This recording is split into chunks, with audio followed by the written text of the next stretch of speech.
And it is crazy to think like how much things have changed since then. It hasn't even been a year because it was in the spring.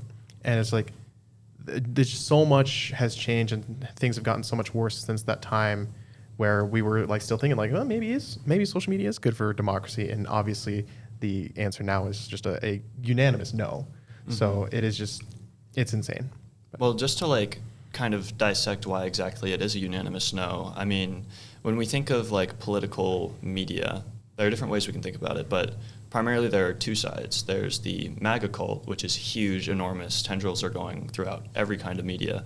And then, if we're looking at it critically, it's the far left socialist commies, tankies, right?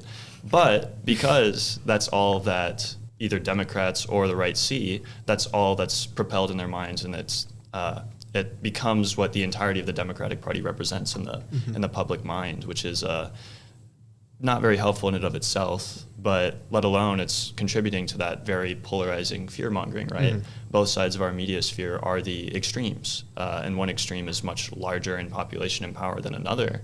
But nonetheless, if there are any, true centrists or like moderates left, that all they're seeing is the radicalized sides fighting back and forth. I have a very, very short thing, and it's just like it all has to do with algorithms. In advertising, we used to have this phrase, it was called like sex sells. So anything that was like kind of sexually implicit, people flocked to that.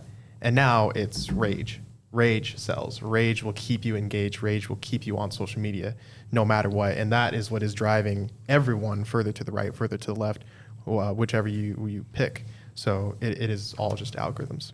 Yeah, I think that those extreme values get the most likes, clicks, and views. And so the people that are creating them are kind of like awarded for putting that content out there, and so much so that they make more, and then people want to make content like theirs so they get as famous and rich as they are. And I think that like the people that are in the middle kind of get lost within that, because they may be putting content out there, they may be doing things like that, but it doesn't have that like sensationalism factor that the extremes on both sides have. So they're kind of getting like swept under the rug a little bit.